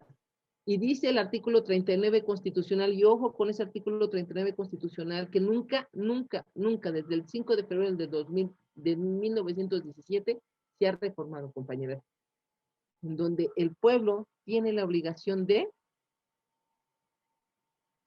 exigirle al Estado, ¿no? Bueno, no, lo estoy parafraseando, pero el 39 nos pide al pueblo. La Constitución nos pide, nos da al pueblo este poder, ¿no? Y entonces, cuando lo pedimos, no lo dan, nos dicen, es que son, en esta línea de que yo quiero poner de cuestiones de, es que ¿por qué en estos modos? ¿Por qué a Silvia, a la mamá que ahorita está gritando su justicia por su hijo que encontró quemado, que lo asesinaron? ¿Por qué Lorena, que encontró a su hija asesinada? ¿Por qué Lidia, que encontró su hija asesinada? Y así voy a ir contando a cada una. ¿Por qué Marisela, que encontró a su hija asesinada? En un momento escalofriante que encontró a su hija de esa forma. Todas, todas. Me dijo Lidia un día, es que no me dejaron cerrarle los ojos a mi hija. Es muy terrible, duele, duele. Imagínense el dolor que tiene cada una de esas mamás. Y entonces, cuando te desconocen tus derechos, cuando te dicen, no son las formas, y dice el artículo 8 constitucional, ¿no? Haz la petición por escrito, de manera, ¿no? Y que tienen que darte respuesta brevemente, o a la brevedad, dice el artículo 8 constitucional. Se hace la denuncia, se hace la petición, dice, no encuentro a mi hija. Te presentan unos periciales nefastos, mal aplicados. Me dice el artículo 6 constitucional que tienes libre expresión, pero de buena forma, como dice como no tengo a la mano el, este, el poema de Karina Vergara Sánchez que dice, me dijeron que callara, que bajara la voz. Es impactante ese poema. Se llama Me dijeron por Karina Vergara Sánchez y dice eso exactamente, que de buena forma, pero ¿en dónde está cuando se pidió en buena forma? ¿En dónde estaban? Yo quiero, y me sumo a su protesta, ¿en dónde estaban? ¿Por qué la indolencia es más alta que la búsqueda de justicia en México? Y hay que hablarlo, hay que mencionarlo, ¿no? Entonces, bueno, aquí están las tipificaciones, ¿sale? Que podamos entenderlo. Yo se los dejo para que ustedes se dediquen a ver, hagan el trabajito, nada, no es cierto, aquí están. Espero sirvan de verdad para que puedan ustedes alcanzar también esta justicia, ¿no? Que se visualizó y que estamos buscando todas, no nada más es una. Mientras una mujer esté buscando justicia, debemos de sumarnos todas las mujeres, ¿no? Todas las mujeres en México, porque la justicia de ella va a ser justicia para nosotras, ¿sale? Y algo que dijo Sandra Soto un momento también, compañera, que mataron a su hermana, nunca vamos a pedir que estén de este lado, nunca jamás. Pero lo que sí quiero es que nos acompañes a este grito de justicia, que no seas indolente, ¿no? Entonces, bueno, compañeras, hablando de Marisela, en este entorno de la reflexión y qué pasó con el caso de Marisela, como muchos, yo puse esto, Marisela desde el primer momento buscó denunciar el asesinato de su hija. La vio por última vez el 22 de agosto y aunque acudió al Ministerio Público a levantar el acta, las autoridades le negaron ese derecho casi medio año por falta de pruebas. Fíjense nada más, y así como Marisela hay muchísimas. Hay una gobernadora, diputada, senadora del estado de Sonora, Sinaloa, si no bien me equivoco, que en uno de sus discursos ante las víctimas de desaparecidos les regaló palas a las mamás. Perdónenme, perdónenme de verdad. Pero eso es algo de lo más indolente que puede hacer el Estado. De verdad es, cuando el Ministerio Público le dicen a las mamás, ay señora, pero mejor póngase a trabajar mejor usted, porque mire, de aquí a que le pida o le dé este sujeto, ¿qué va a hacer usted? No, póngase a trabajar, póngase a trabajar. Eso es ser sensible. Dice, dice la capacitadora que les da esos talleres y dicen los ministerios públicos que eso les enseñan, ¿no? Porque esto va a tardar. Entonces vayan a trabajar mientras, ¿no? ¿Cómo ven? Terrible, ¿no? Pero bueno. A mí me da mucha tristeza, de verdad, cuando me buscan, me dicen, licenciada, le mando esto, está esto, licenciada. Abrazo mucho a Miriam, que sé que me está escuchando. Una incansable mujer que hemos ganado todo y el sujeto sigue y sigue y sigue y se parece a Daniela también, ¿no? Y el sujeto sigue, no se cansa. Pero ahora viene la de nosotros, ahora viene la de nosotros, ¿no? ¿Por qué? Porque ya está denunciado, se va a detener y vamos a ir como se debe hacer, ¿no? Como se debe hacer procesalmente. Y pues bueno, compañeras, voy a poner un poquito de este video. Es el juicio oral de Marisela, pero es el capítulo 11, el video número 11, donde está el alegato, ¿sale? Este alegato es muy importante. El video número 3, creo que en su minuto 4, viene algo muy importante y esencial, pero aquí en el alegato lo voy a poner. Es el alegato de cierre. Después de este, viene el video que les pasé la semana pasada, donde Marisela le dice, no te perdono, ¿no? Que te perdone Dios, si es, si es que crees en Él. Y si no, te vas sin perdón, compañero, ¿no? Sujeto es. Y este sujeto le dice, ahora entiendo el daño que te hice en el capítulo 2. Pero fíjense aquí cómo fue procesalmente negligente los actores de la fiscalía para este caso, porque no nada más fueron No nada más fueron los jueces, sino son estos dos sujetos que son ministerios públicos. También ellos. ¿Por qué este juicio no lo ganó la defensa? No, la defensa fue nula. Hacía preguntas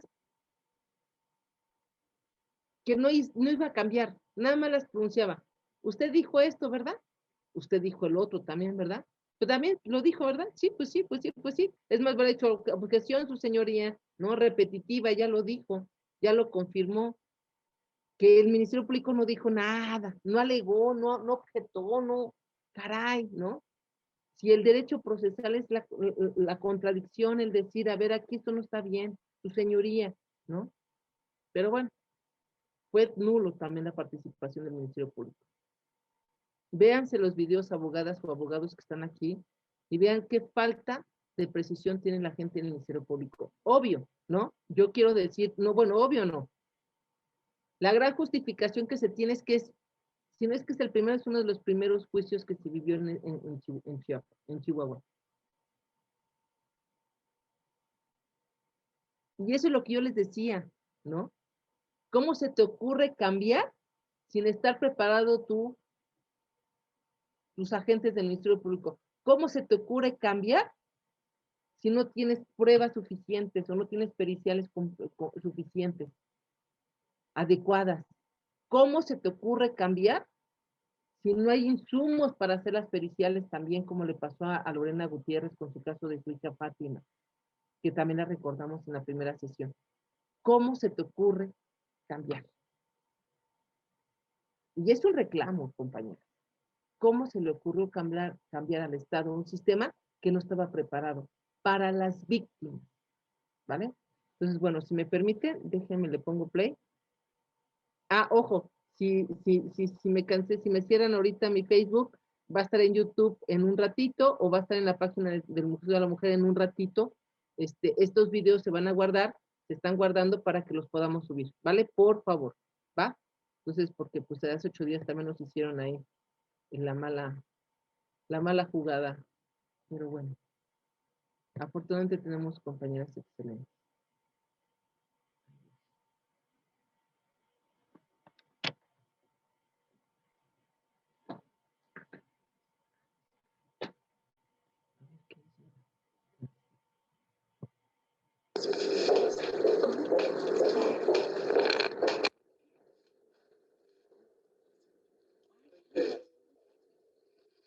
Buenos días, señores. De la vida por una causa externa a ella.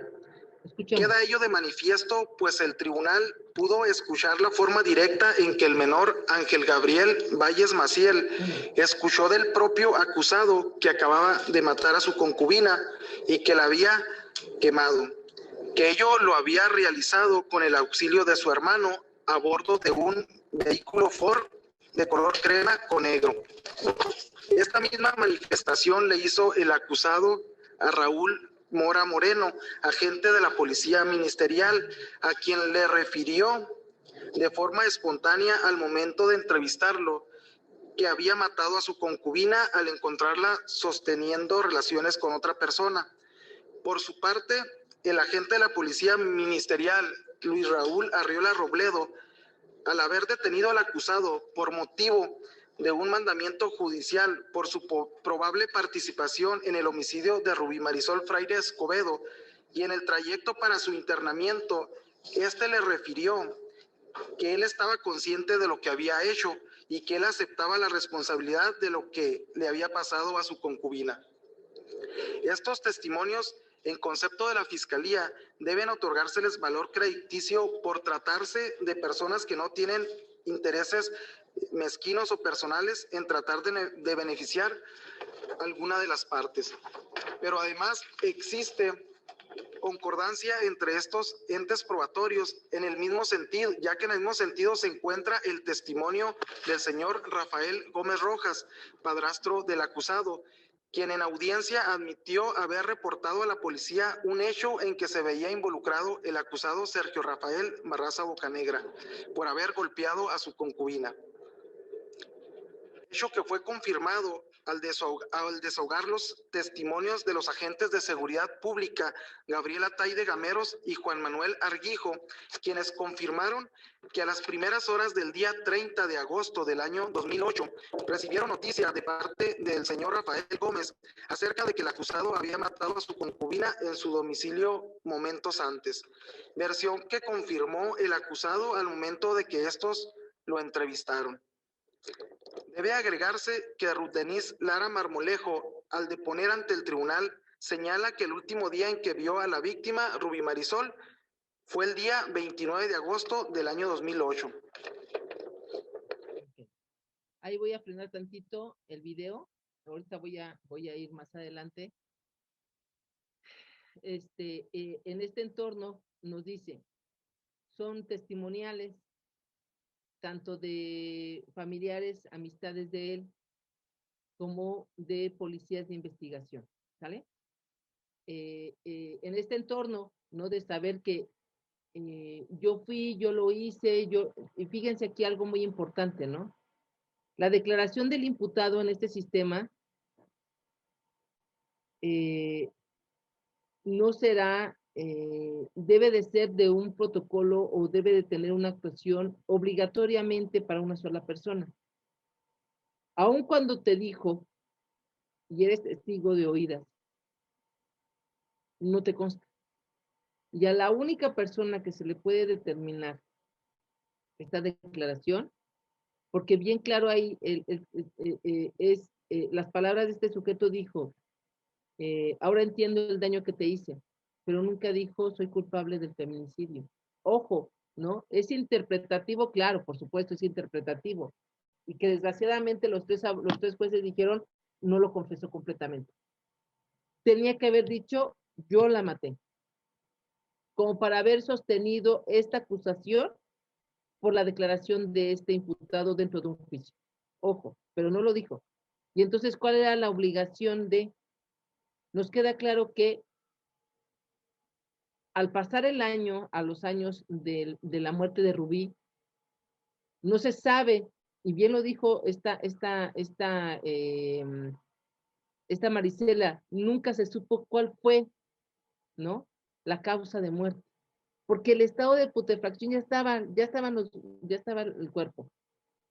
Ya no se podía investigar, ya no tenía, fíjense, dice mucho el sistema, es que ven mucho CSI. No CSI, ven mucho, piensan que así es aquí.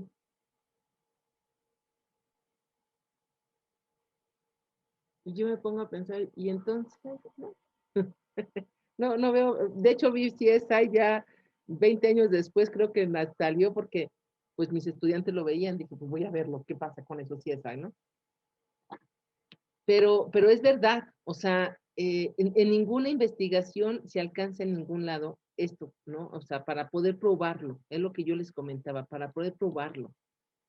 Y esto deja el estado de defensión, estuvo en estado de defensión esta Marisela. Voy a ver, no recuerdo ya el número, ya se me olvidó. Denme un segundito, por favor, a ver si aquí... El código de procedimientos de su hija, y al momento... Los restos óseos que fueron encontrados Ese es el defensor. con base en la información obtenida por el policía ministerial Raúl Mora Moreno. Dicha información fue obtenida en una entrevista que le fue hecha a mi defendido el día 17 de junio de 2009, encontrándose mi defendido ilegalmente detenido.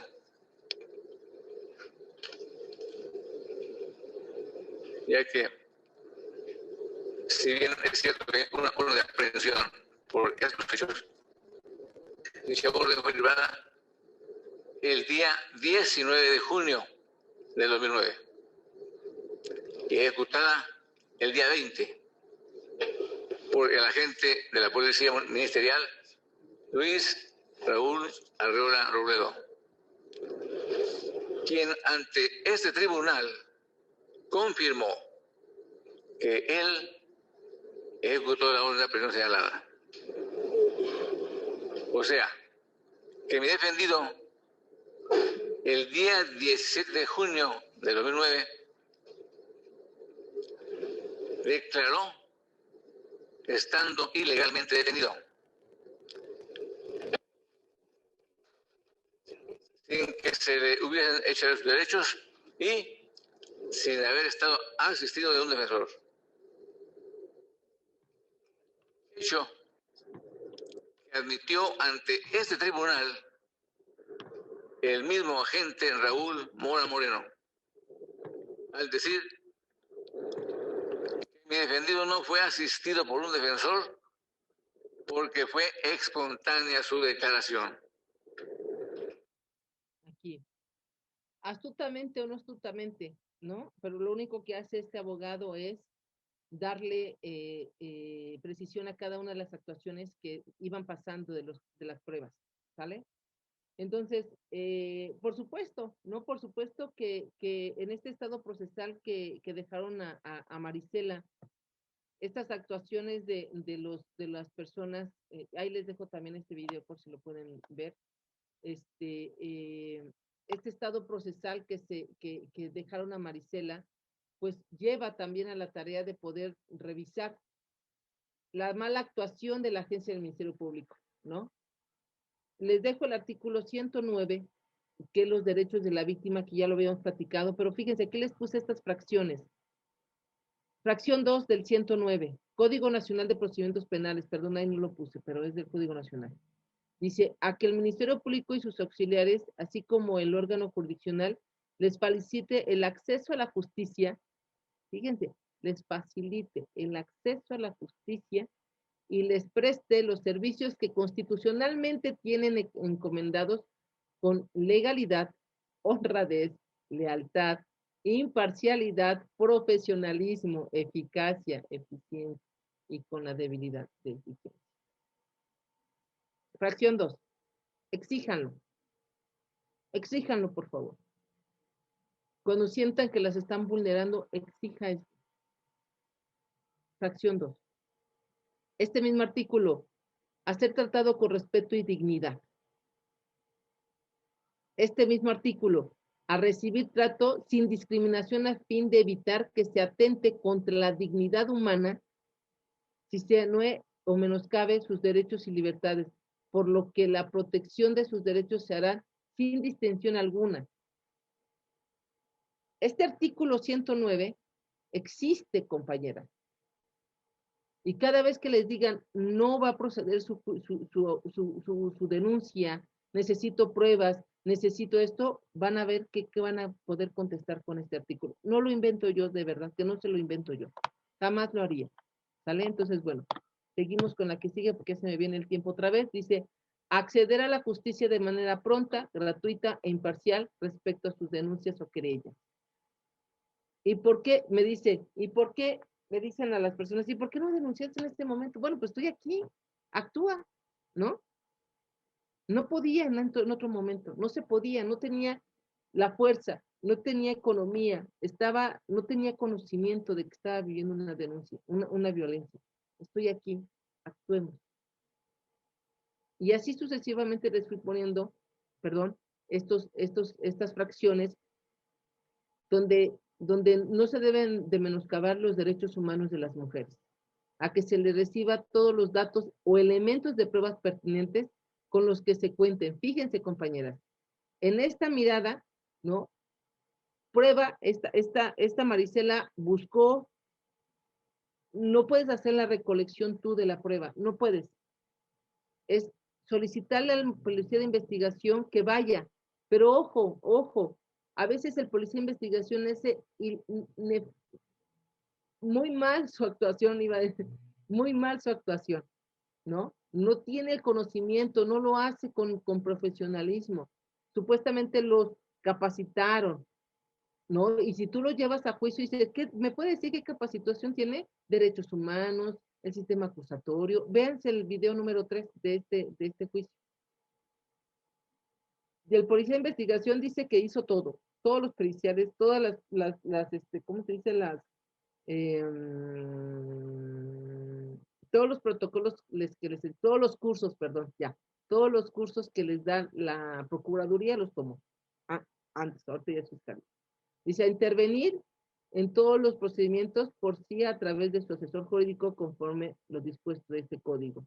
No necesitas al asesor jurídico.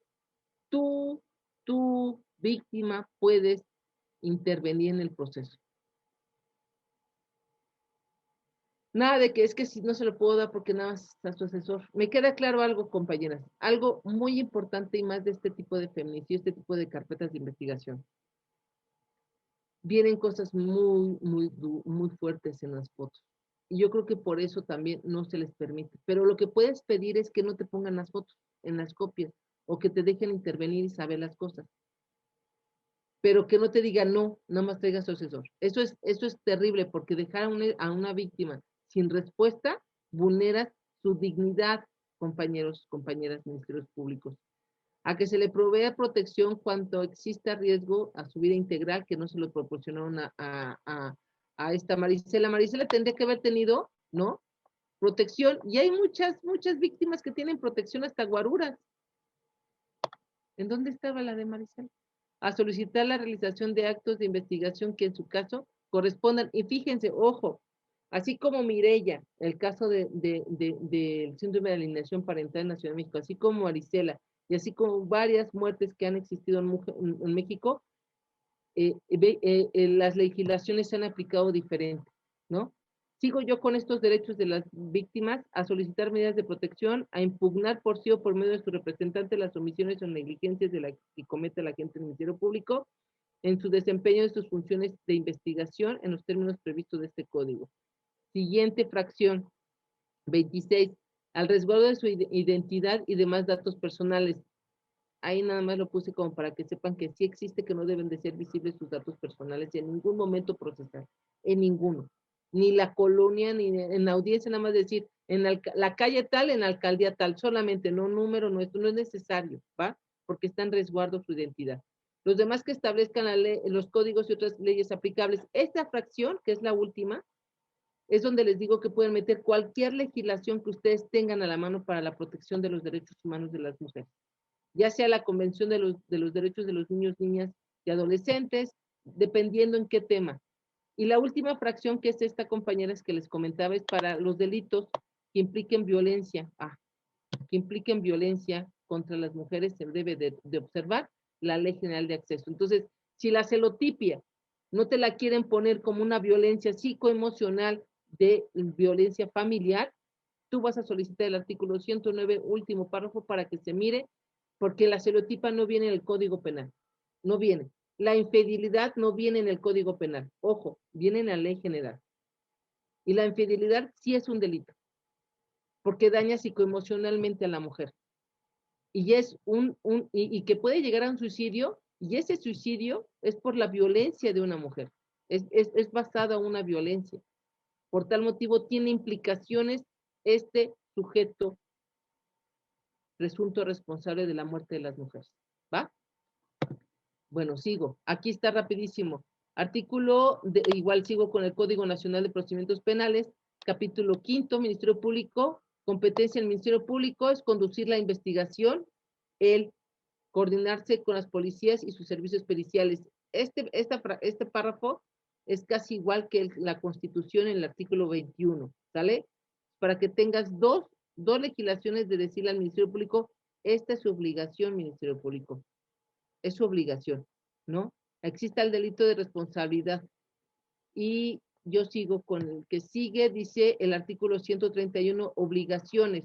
Fracción 2, recibir las denuncias o querellas que le presenten en forma oral, por escrito o a través de medios digitales, incluso mediante denuncias anónimas en términos de los dispuestos en disposiciones legales aplicables, sobre hechos que puedan constituir algún delito. Es el único responsable de recibir las denuncias. Si el policía en el transcurso del traslado le dice el imputado, es que yo maté, el policía le tiene que informar al Ministerio Público y el Ministerio Público, con base a la declaración que le hiciste en el coche, es más, en la mayoría de las patrullas están grabándose, bueno, no en todas, pero Dicen que ya es policía, ya hay patrullas con cámara. Se puede resguardar eso. O, a su vez, es esto, hacer la grabación y presentarla como un dato de prueba ante el Ministerio Público, que el policía lo haga. ¿Sale? Entonces, ¿por qué? Porque el único que tiene que sostener la denuncia es el Ministerio Público, el único. Y pues bueno, compañeras, doy por terminado mi taller. Espero hayamos tenido una buena reflexión. En conclusión, pues México le falta mucho, a México nos está doliendo mucho el proceso. El grito de justicia de Marisela es un grito de justicia de más de 50 millones de mujeres, que en México estamos siendo totalmente violentadas, y no porque ahorita no tengas violencia no significa, sino únete a esta protesta que tenemos, únete a este grito de justicia por cualquier medio, porque es necesario también que tú estés aquí, que visualices que también estamos viviendo y que a todas nos puede afectar. En cualquier área en donde te encuentres nos puede afectar. Entonces, a veces cargamos el patriarcado como una forma de poder sostenernos y ser sobresalientes. No estoy de acuerdo mucho, pero lo respeto. Pero también es importante que mires hacia acá y que si estás en el entorno político, mires hacia la violencia con una forma ética y profesional, porque hace falta. Compañeras, les doy un abrazo, muchísimas gracias por haber escuchado y dejo los micrófonos con la doctora María Teresa para que me haga los comentarios necesarios que ustedes hayan expuesto. Muchas gracias. Sí, Gaby, mira, buenas tardes. Tienes en el chat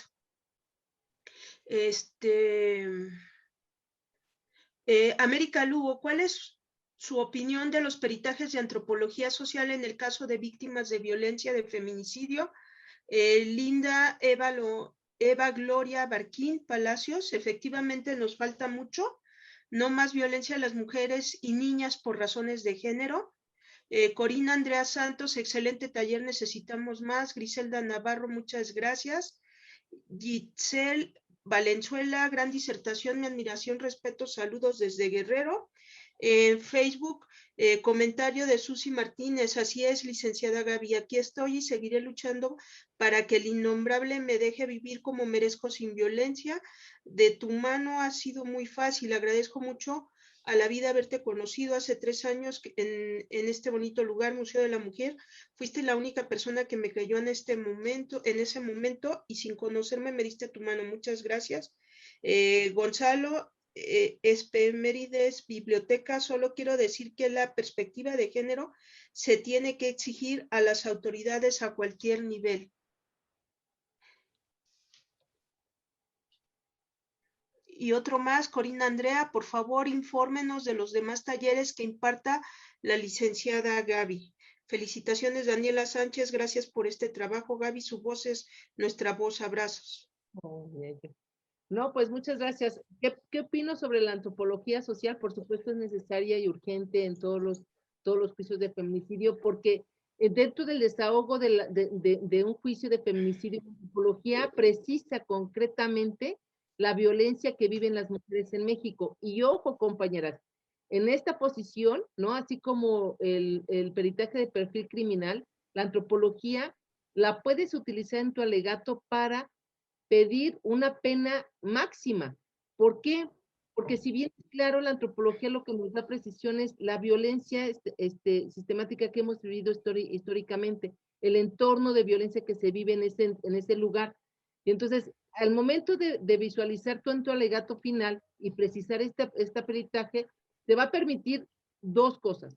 1, decirle a su señoría el tipo de violencia que se vive en México, porque creo que no lo sabe. Y 2, decirle que en ese entorno de la precisión que tiene el derecho penal de ser un parteaguas en cuestiones de limitar las conductas delictivas con una sentencia precisa como lo marca el artículo 22 constitucional. Entonces, por tal motivo solicita la pena máxima para que sea ejemplar. Recuerden, la penalidad es ejemplar para la sociedad. Y si tú haces una atrocidad con una sentencia mínima, los delitos de feminicidio van a ir al alza, porque también ahí depende muchísimo, ¿no? Muchísimo el que esta penalidad sea concreta para que haya un ejemplo, y así está estipulado el derecho penal, que sea ejemplo, un ejemplo para que no se vuelva a hacer la repetición. Y por supuesto, no, algo muy importante que quiero comentarles, en este entorno de la violencia feminicida que estamos viviendo en México, están tocando mucho a las niñas. Y nos vamos a dar la tarea, si ustedes me lo permiten, en agosto, de hablar sobre este tema, los feminicidios de las niñas en México. Están tocándolas ya muy consecuentemente y tenemos que frenarlo.